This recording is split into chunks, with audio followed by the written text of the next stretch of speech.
오염 물질로 좀 인정을 받아서 그 하와이 같은 데서는 요런 성분이 들어가 있는 자외선 차단제는 아예 못 쓰게 하는 그런 성분도 있더라고요.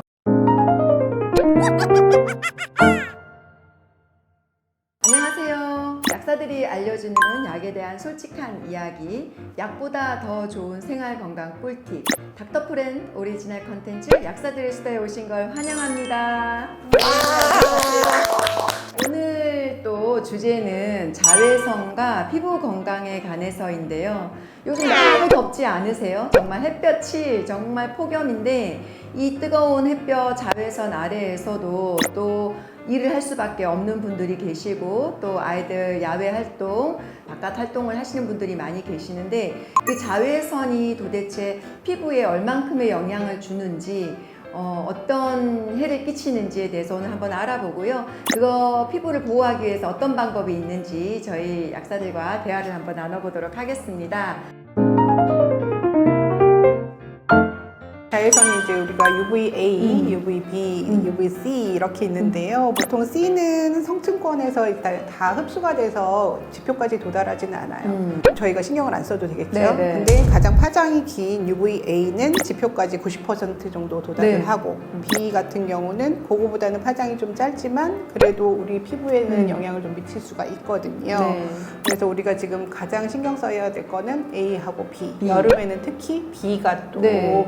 우리 피부에 많은 영향을 주니까 좀 신경을 써야 될 것 같아요. 그 햇볕에 타죠. 그렇죠, 애들이 그렇죠. 이제 물놀이 하다가 어른들도 마찬가지고 일광화상. 일광화상 만약에 UVB에 그렇죠. 해당되는 거죠. 그렇죠. 표피까지 전달되는 UVB가 있고 또 B로 인해서는 심각하게는 홍반이나 백내장도 유발이 될 수 있으니까 햇빛 차단은 뭐 피부뿐만 아니라 눈까지도 좀 신경을 써야 되는 써야 부분입니다. 되겠네요. 선글라스 착용해야 네네네네네. 되겠고 그 다음에 이제 아까 파장이 긴 UVA 같은 경우는 이제 표피뿐 아니라 진피, 파장이 그렇죠. 길기 때문에 진피층까지 이제 그 흡수가 된다고 합니다. 그러면 피부 진피에 있는 콜라겐이나 피부 DNA에 그 자극을 줄 수 있기 때문에 그로 인한 뭐 기미, 색소 침착, 주름까지도 맞아. 영향을 끼칠 수가 있고 많이 자극이 됐을 경우는 피부 암까지 유발을 할 수 있다고 하는데요. 그러면 UV 인덱스라고 나오는데 UV 인덱스는 이제 그 태양 고도에 따른 우리 자외선 영역의 복사량을 지수화한 거잖아요. 그래서 뉴스에도 요새는 가끔 나오더라고요. 높음, 낮음 뭐 네. 이런 식으로 해서 그거를 확인을 하셔야 되는 게 높음인 날은 뭐 모자를 더 쓴다던가 선크림을 더 두껍게 바른다던가 이런 방책이 좀 필요하겠죠. 0에서 보통 한 10일 정도까지가 있고 그 수치가 높을수록 피부 손상도가 이제 큰 게 되는 거예요. 그래서 그 지수에 따라서 오늘 이제 어느 정도의 그 피부에 영향을 끼치냐를 좀 체크를 하고 바깥 활동을 하시는 게 좋을 것 같아요. 그죠? 날씨가 이렇게 더울 때 이제 야외에서 네. 나가서 놀 때는 아무래도 자외선 지수가 높은 거를 네. 쓰시는 게 좋을 것 같고요. 네. 또 실내에서 일할 때도 뭐 형광등이라든지 이런 조명, 맞아요. 이런 것도 이제 자외선이 있기 때문에 그럴 때는 그래도 좀 낮은 거 한 네. 25에서 30, 네. 그 정도 지수를 쓰는 게 좋을 것 같아요. 흐린 날도 네. 그 UV 인덱스가 네. 낮다고 해도 그때도 자외선이 있기 때문에 그때도 선크림은 해야 될 것 네. 같아요. 제가 보니까 그 선크림 고를 때 제일 중요한 게 SPF 또 PA 이렇게 해서 나오더라고요. 그 SPF에 대해서 설명 좀 해주세요. 선생님. SPF는 말 그대로 선 프로텍션 팩터라고 해서 그렇죠. 선 프로텍션 팩터. 네네. 얼마나 차단할 수 있는지를 보여주는 건데 예를 들어서 SPF 30이라고 친다면 우리가 이제 바깥에 햇볕에 나갔을 때 햇볕에 타서 붉게 되는데 10분을 이제 기준으로 봤을 때 SPF 30이라고 하면 그 30배가 걸리는 거예요. 그러니까 10분 곱하기 30배라고 친다면 총 300분이 걸리는 거죠. 그 300분이라고 치면 10분에 탈 시간으로 치면 이제 5시간 정도가 그 햇볕에 타는데 걸리는 시간이기 때문에 그 5시간이 지나면 이제 그 효과가 이제 떨어지기 때문에 그때는 이제 선크림을 다시 덧발라줘야 되는 건데 근데 보통 5시간이라고 하면 이제 뭐 땀이 난다거나 물놀이를 했을 때 또 지워지는 시간이기 때문에 원칙적으로는 2시간에서 3시간 만에 그 선크림을 이제 덧발라줘야 된다고 하더라고요. 우리나라는 50 이상의 지수는 없다고 해요. 그래서 우리가 뭐 70 쓰고 싶어도 그럴 때는 SPF 50 플러스 이렇게 쓰시면 되는 거예요. 그거 말고 또 하나 이제 그 선크림을 선택하실 때 PA 그 수치가 있어요. Grade of UVA Protection. UVA를 차단하는 거를 보여주는 지수고 높을수록 차단율이 높아지는 거예요. 그렇죠. 네. 네. PA 지수라는 거는 이제 일본에서 처음 나온 지수인데 얼굴이 검게 타는 정도가 어느 정도 되느냐, 색소 침착의 정도를 이제 얘기하는 거예요. 그래서 PA 플러스가 한 개 돼 있는 거 있고, 뭐 플러스가 된 게 있고, 그 플러스 숫자가 많을수록 이제 색소 차단율이? 침착의 어떤 차단율이 높다. 요렇게 이제 선택을 하시면 되기 때문에 이제 보통 일상생활에서는 뭐 SPF 한 15 정도를 쓴다면 뭐 가벼운 활동은 30.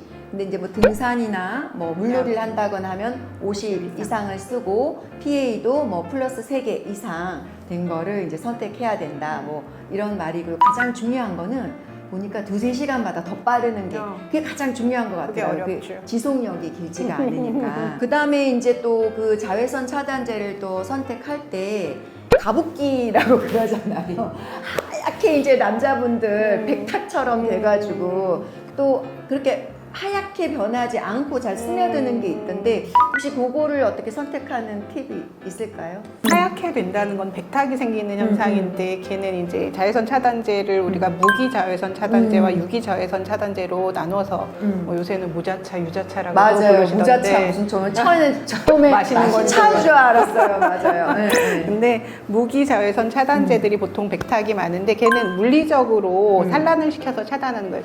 빛이 오면 반사를 시키는 거죠. 시키겠네요. 그러니까 네네. 백탁이 있어야지만 효과가 있는 거예요. 맞아요. 대신 정확하게 차단이 되고 피부에도 좀 손상이 덜해서 무기자외선 차단제는 햇빛이 진짜 센데 뭐 우리 동남아 가거나 이렇게 여름날 햇빛에 노출이 많이 돼야 될 때는 무기자외선 차단제를 조금 가붓기 같긴 하지만 네네, 맞아요. 피부를 위해서 하시면 좋을 것 같고 우리가 기본적으로 이제 우리는 화장 밑에다가 까는 용도로 맞아요. 많이 쓰니까 그럴 때는 유기자외선 차단제를 써야지 발림성도 좋고 원리 자체가 자외선 에너지를 흡수해서 흡수하는 거죠. 차단하는 맞아요. 거잖아요. 네네. 그거를 한 다음에 위에다 우리가 파운데이션을 덧바르니까 어차피 무기 효과까지 누릴 수가 있죠. 그렇게 네, 덧바르게 네, 되면 맞아요. 여자분들 같은 경우에는 그리고 요거는 꼭 노출 30분 전에 쓰셔야 되고 그 화학 성분이기 때문에 피부 민감하신 분들은 조금 유기는 쓰기가 어려우실 것 같아요. 네, 맞아요. 임산부나 어린이 같은 경우는 이게 이제 피부가 또 민감하기 때문에 좀 알러지 체질이거나 이러신 분들은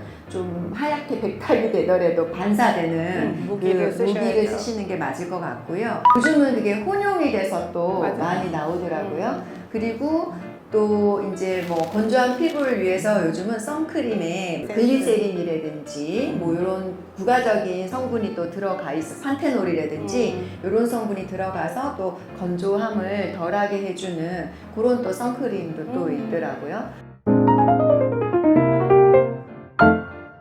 2차 세안은 기본이죠. 왜냐하면 그게 이제 전부 아무래도 유분 성분이 있기 때문에 일반 클렌싱으로 완벽하게 안 지워져서 그 첫 번째 이제 클렌징 방법에 뭐 오일로 하는 게 있고 티슈로 하는 것도 있고 크림 타입도 있고 뭐 여러 타입은 여러 개인데 그거는 이제 본인 피부 그거에 맞춰서 1차 그 클렌싱을 먼저 하고 2차 하는 게 그건 원칙인 것 같아요. 네네. 무자차, 유자차 가지고는 구분하기는 구분할 필요는 없지 않을까요? 제 생각에.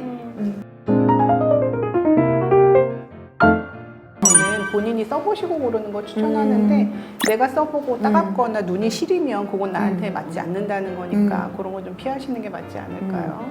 제가 알고 있는 또 자외선 타단제 중에 조금 피해야 될 성분이 화학적 성분에 들어가 있는 그 옥시벤존이라든지 그 옥티살레이트, 아보벤존. 뭐 옥티노세이트 이런 성분들이 이제 많이 들어가는데 이런 성분들이 피부에도 안 좋지만 또 특히 그 바닷속에 있는 산호초를 거의 이렇게 전멸시킨다는 오염 물질로 좀 인정을 받아서 그 하와이 같은 데서는 못 바르게. 요런 성분이 들어가 있는 자외선 차단제는 아예 못 쓰게 하는 그런 성분도 있더라고요. 선크림 이렇게 케이스에 보면 뒷면에 요즘은 이제 모든 전성분을 표시하게 돼 있기 때문에 이런 성분도 한번 검색을 해보시고 또 무방부제, 뭐 무알콜, 유기농도 있고 파라벤 안 들어가 있는 거 파라벤 프리. 이런 것도 조금 뭐 참고하셔서 선택하시면 좋을 것 같아요.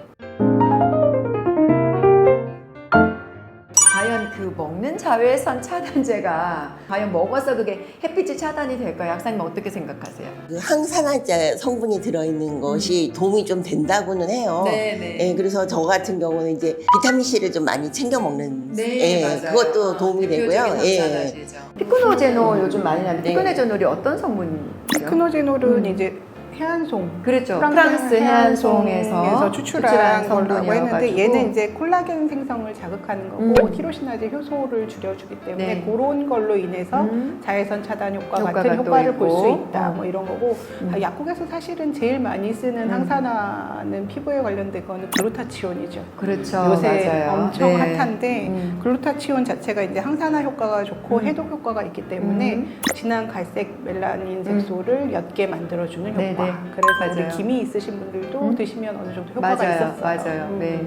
폴리포리움 류코토모스라는 그 고사리에 추출한 성분이 이제 항산화 효과가 있어서 먹는 자외선 차단제라고 약간 좀 포장돼서 나오긴 하는데 사실은 그 성분은 우리나라에서는 그 시각처에서 개별 인정을 받지는 못했어요. 하지만 뭐 그 피부 항산화 효과로 그 자외선 차단에 좀 도움이 되었다 하는 그런 논문이나 그런 연구는 있는 것 같더라고요. 근데 사실 먹는 거는 직접적인 어떤 자외선 차단이라기보다는 그 체내에서 일어나는 그 자외선으로 인한 그런 염증 반응을 좀 완화시켜주는 그런 의미인 것 같아요. 피하는 게 최고죠. 피하는 거 최고죠. 피하는 게 최고고 피하는 일단 최고고. 자외선 차단제를 바른다고 하면 우리가 생각보다 너무 적게 바르고 있더라고요. 그래서 우리가 1제곱미터, 1 곱하기 1cm의 그 조그만 넓이의 2mg 정도를 발라야 한다고 해요. 그러면은 사실은 우리가 얼굴 전체에 바르려면 500원 동정보다 더 많이. 맞네요. 그거를 생각보다 많이 발라야 그 되네요. 정도를 발라야지 SPF 50을 제대로 효과를 볼 수 있는 네, 거거든요. 네, 네. 그러니까 우리가 생각보다는 양을 좀 늘려서 바르시는 거, 아까 말씀해 주셨던 덧 바르는 거, 그런 거 좀 주의하시면 효과를 볼 수 있지 않을까. 물을 많이 드시니까. 아, 그렇죠. 예, 피부에. 수분 공급을 많이 해주는 게 중요할 것 같고, 그리고 우리가 또 흐린 날은 햇빛이 없다고 선크림을 조금 이게 빼먹는 경우가 하셔야죠. 있는데 그것도 좀 신경을 쓰고요. 아까 그 UVA가 그 워낙 파장이 길어서 그 실내 유리창을 뚫고까지 들어오기 때문에 그럴 때도 조금 신경을 써야 되지 않을까. 그리고 운전할 때 운전자가 그 선크림을 바르지 않은 채로 이제 몇십 년 동안 다녔을 때 이쪽에 그 운전석엔 햇빛이 이쪽으로 들어오니까 이쪽 얼굴하고 이쪽 얼굴하고 완전히 다른 그런 유명한 네, 사진이죠. 유명한 사진도 또 제가 어디선가 봤거든요. 그래서 뭐 운전하실 때도 이쪽에 그 햇빛 차단할 수 있는 그런 그 창문에 단 요즘 그런 것도 있으니까 그런 꿀팁도 한번 생각해 보시면 좋을 듯 합니다. 네, 오늘 저희 자외선과 피부 건강에 대해서 약사님들과 또 재미난 대화 나눠보았는데요. 좀 도움이 되셨는지 모르겠어요. 네, 들어주셔서 감사하고요. 다음엔 또 다른 주제로 찾아뵙도록 하겠습니다. 감사합니다. 안녕.